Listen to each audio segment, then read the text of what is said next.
But first, it is no surprise that here in Vacation Land, you can find a summer camp for just about any occasion. One camp in central Maine serves kids who might be unique in their own communities, but they learn quickly they are not alone. David Guilford is here to tell us more. Hey, David. Hi, Sam. Well, the camp in question is celebrating a significant milestone this year. The parents are nearly moved to tears, but the kids, well, they just get to be kids.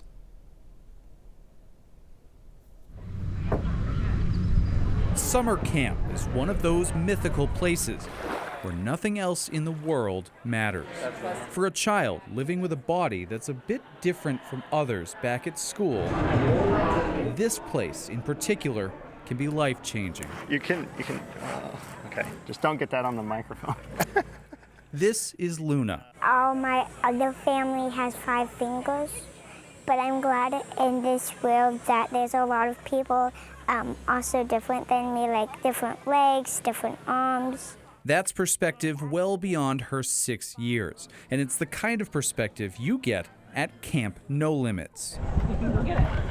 Founded by Wales, Maine native and occupational therapist Mary Layton 20 years ago. I just happened to be at a conference learning about prosthetic education, and another therapist had said, you really should run a camp, and it was like, okay. She contacted Pine Tree Camp in Rome, already outfitted to serve kids of all abilities. It's been a perfect fit. Kids with limb difference and their families are welcomed here for a week of any type of play they can think of. Trampolines. I love that because you can bounce on it. They have special adapters to help campers kayak, many There they go. for the first time. It's opened her entire world. She has friends. She has friends that look like her. She has friends that look a little different than she does. She gets to do all these amazing activities with incredible support. It's magical. It's just, I'm so glad we came. And as they and their families spend a week eating, talking, and making each other laugh, camper and counselor alike, the biggest impacts might be what we don't see. Feel comfortable to stand in front of somebody not wearing long pants or not hiding their arm anymore. So it's just those little things where, being able to come here and just be free and be themselves is huge. We came back to pick her up, and she was crying that she had to go home. 20 years ago, Jim Demesis dropped off his daughter, Adrian, for the very first camp. She lost her leg when she was 1. It's all she knows. But she was still living in a world where she was the only person she knew with limb difference. For the first time to see other people who have limb differences, some people who had legs that looked just like mine.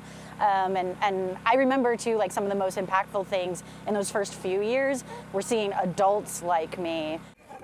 Now she's one of those adults, back at camp as a mentor. She used to be really quiet, believe it or not. Alongside Bella Tucker. She was a camper too. Now 23, she's the cool role model on campus. She's grown so much, and we owe so much to camp with her confidence. It really comes down to having other people experience what you experienced and getting to connect in the way that I don't really get to with people who don't have a limb difference. The camp has expanded to 10 states and welcomed nearly 3,000 campers. But it all started right here with Maine kids like Luna. I love coming to Camp No Limits with my friends. For the week, it costs $500 per camper. That includes lodging, meals, and the programs, which include physical therapy. Staff say they often waive fees for families, especially for first-timers at the camp. My gosh, little Luna, let me just tell you, the confidence that is exuding out of that girl. The star. Yes, she's like, people in my family, they have 5 fingers, I don't, and it's like, what's it to you? And she's so cute. Even off camera, before they came up to us and were chatting, and her dad's like, oh, you want to talk on camera? Before he could finish his sentence, yep. And she stepped right up. She wanted to to talk to the world. And she did. Great story. Thanks, David.